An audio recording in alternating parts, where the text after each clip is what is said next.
Good morning, everyone. My name is Molly Bebko. I am a Communication Sciences and Disorders major here at BGSU with a minor in Spanish and ESL. I'm a lead English teacher and curriculum developer for adults in the BG community through La Conexión of Wood County, and I'm also a small group leader through the Cross-Cultural Conversation Connection here at BGSU.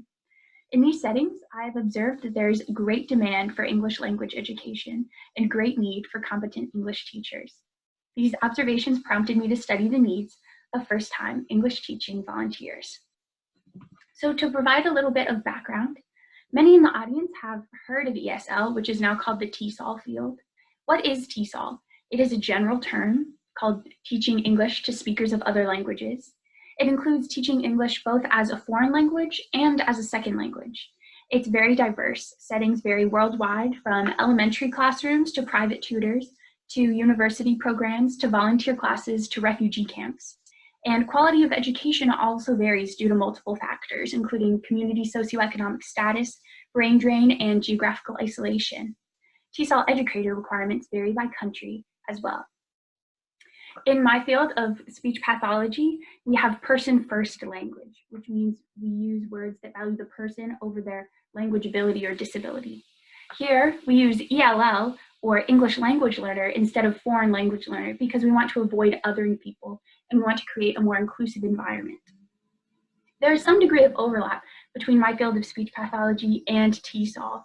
Here at Bowling Green State University, we have an oral proficiency program, which is offered to speakers who come from other countries, international students, or professors from other countries. This includes accent modification services, which costs about $12 an hour for students. Here I have some examples of where TESOL can take place. This is where I teach English at La Conexión of Wood County. And this is a setting where teachers will teach English at a public or private school for a whole classroom of young students. One-on-one ESL tutoring at the University of Cincinnati, and a refugee camp English classroom. In light of the diversity in the field, learning English is the most important integration challenge for new arrivals to the United States. The most basic communication skills in an English-speaking community, such as manners, reading grocery labels, and going to the doctor, are absolutely imperative for a person to survive. Further, major contributing factors to this demand result from the nature of English language as a bridge.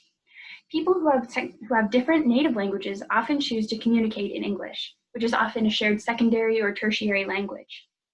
This demand, unfortunately, goes unmet in many parts of the world, including America.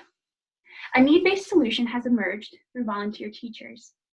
Imagine, however, that you are a community member who has a heart for others, but you go to volunteer to teach English and there are unclear expectations and no rules.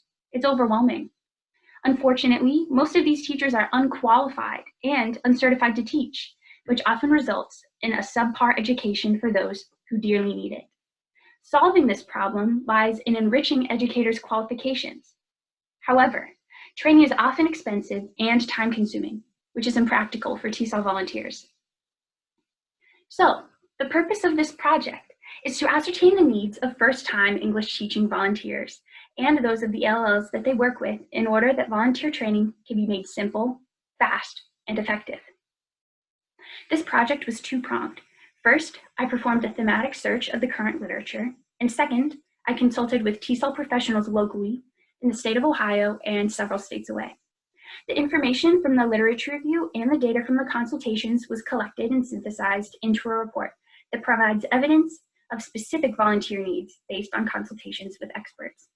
This two-pronged system was chosen in order to gain a holistic view from an empirically based perspective and an experience-based perspective. For the literature review, there was a surprising lack of research concerning volunteer needs in English education. As such, a variety of search methods were used. And for the consultations, I developed a list of predetermined questions to ask each of 5 professionals in person, over Skype, and face-to-face. I chose to use interviews in order to pay special attention to each person's individual experience, as well as compare and contrast it with that of others in order to gain a more well-rounded perspective. I again identified themes and categorized data into those themes.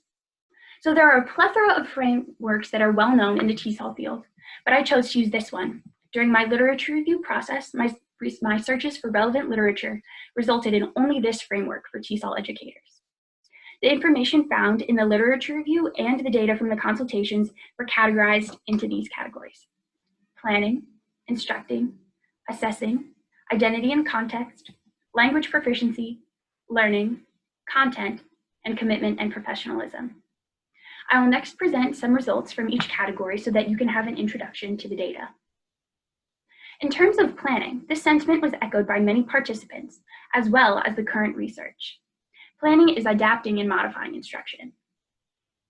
It is impractical to expect perfect attendance from volunteers and students who are new to English or America because life gets in the way. The implications for this uncertainty must result in flexible and preventative planning. Always be prepared for very few or very many students. This professional said, "I'll tell people, prepare yourself. It'll never be a perfect one-on-one.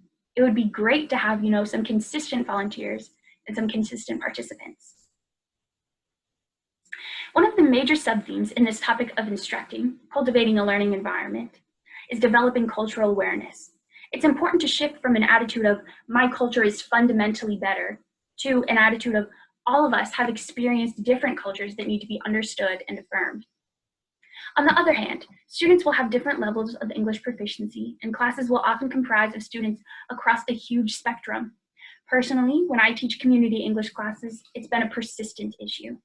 I prepare a lesson for low intermediate learners, and someone who has very low English levels will come once, know nothing, feel overwhelmed, and never return.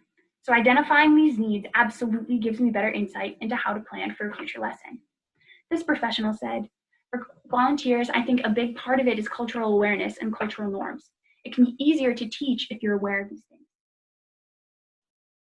Third, assessing student proficiency follows the idea of identifying student needs, engaging student performance. However, assessment is more of an ongoing process instead of an initial process. This professional emphasized the great need for educators to constantly check their assumptions. It's easy for us to assume that they know something. What you think they know is probably cut in half. I think that is probably the largest problem that volunteers face. Fourth, knowing student identities and learning styles can also make or break instruction. One professional noted that many students are actually professionals in their field, but others had a different demographic of students, such as temporary workers and refugees. The majority of folks are professionals. Many people assume we're helping a migrant farmer or somebody undocumented, but not all of these professionals shared that same demographic. This great spectrum of students also is accompanied by stark differences in learning. Some students have no formal education, and others have the equivalent of a doctoral degree in their home country. Understanding student identity and context helps to tailor instruction to these individual needs. In terms of language proficiency, teaching all parts of the language, the literature and consultation data agreed that all language domains and the modalities of language, reading, writing, listening, and speaking, are important to teach. This professional touches on all four. People just wanted to communicate. They would probably need to read school emails or to understand written materials that come to their house as well. So I would say speaking, reading, definitely writing. I also believe that listening was important. For ESL students, there's equal emphasis on developing each modality. Understanding how students learn will help to create better learning environments. This professional notes that most students are not monolingual. Most students abroad start learning English at an early age in school. Worldwide, this is often the case. However, some students are monolingual, so it's important to be able to affirm all of those cultural identities. Next, student-determined instruction is so helpful, both to keep students excited about class and to keep them coming each week. This is selecting relevant curriculum. In my experience teaching English classes, planning lessons around topics that students tell me they want makes them feel so engaged and builds their confidence. A few weeks ago, I had a mother who had come from another country and had just put her children in public school, and she didn't know how to set up a conference with her children's teacher. So I was able to find some resources online and help her write an excuse note, help her write a note to schedule an appointment, and it really helps with student self-efficacy. This professional says, the students get to determine what it is they want to talk about. That's a very complimentary process for someone to be in a class, to talk about something that they want to have covered. Last, in the TESOL field, there are often few or no qualifications for first-time volunteers. So this section of commitment and professionalism, which is training and expectations, can be quite difficult to ascertain. Some people have never taught English before in their lives and are shepherded into the classroom and told to teach. This happened to me both in refugee resettlement and in community English classes. In one, I was given a packet of curriculum and found myself on a client's doorstep teaching 30 minutes later. In the latter, I was given 1 week to create a lesson plan from scratch, knowing absolutely nothing. So all professionals and much of the literature touched on this subject. Tutors have never been around ESL speakers before. So for them, the things that we take for granted because we're trained to do them is new to them. Unfortunately, there is no GRE for a lot of TESOL professionals, especially those who are volunteers. In my field of speech pathology, I have to get a master's degree and I have to be certified by a governing board. But although there is a TESOL International Association and there are some governing bodies for the field of TESOL, not every TESOL volunteer or TESOL professional will be able to share in these certifications and qualifications. So there are some further possibilities and directions that I found through this discussion and through all of my data analysis. I could be able to find some international perspectives and volunteer perspectives. So one of these options include consulting with professionals internationally, in addition to those I have consulted with in the United States. And a second option focuses on perspectives from first-time volunteers themselves. In sum, the needs of volunteer English teachers fall into 3 main categories: professional development, comprehensive content, and overcoming setbacks. However, merely identifying these needs doesn't necessarily help volunteer English teachers. So how can we effectively train TESOL volunteers? The 3 major criteria for TESOL volunteer training include materials that are short and easy to understand, that connect to online or print material for further reading, and are case by case, like a WikiHow. After compiling the literature review and the consultation data, my next step was to make a training handbook for first-time TESOL volunteers. This handbook has sample lesson plans, enrichment for each need, and background information for any person to become more effective. The handbook has elements of translational research because it takes established research and data and will attempt it to apply to the real world. This solution is imperfect, but it is a step in the right direction for first-time English teaching volunteers. So following, I have some examples of resources that are included in the handbook.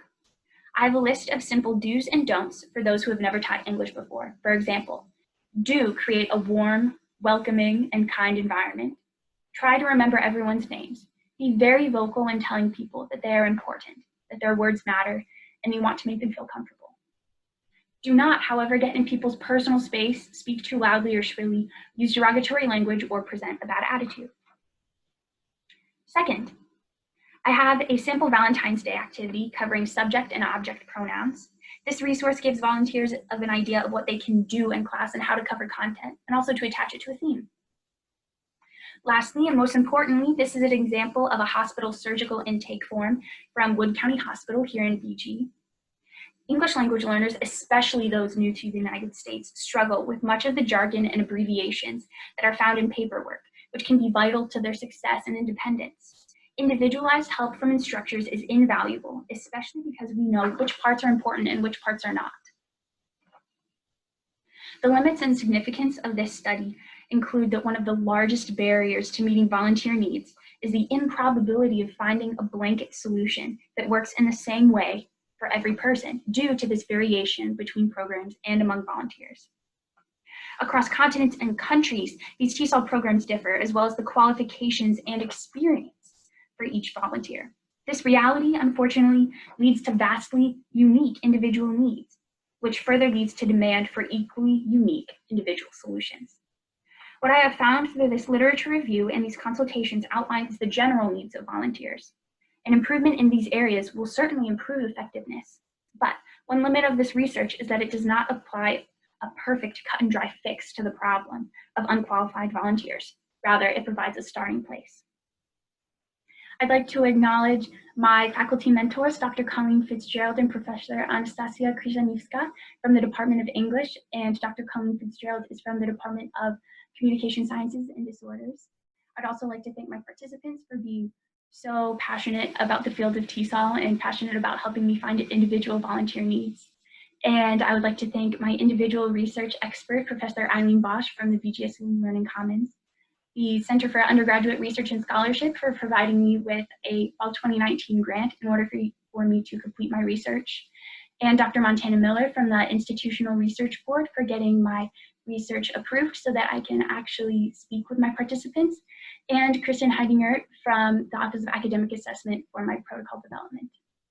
I have my references listed here, and I would also like to invite questions. So for questions or inquiries, you can email me at mbebko@bgsu.edu.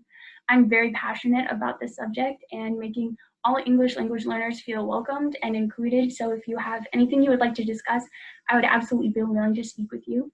And if you have any inquiries about my report or my handbook, I would love to also share a copy with you. Thank you so much for listening and have a wonderful day.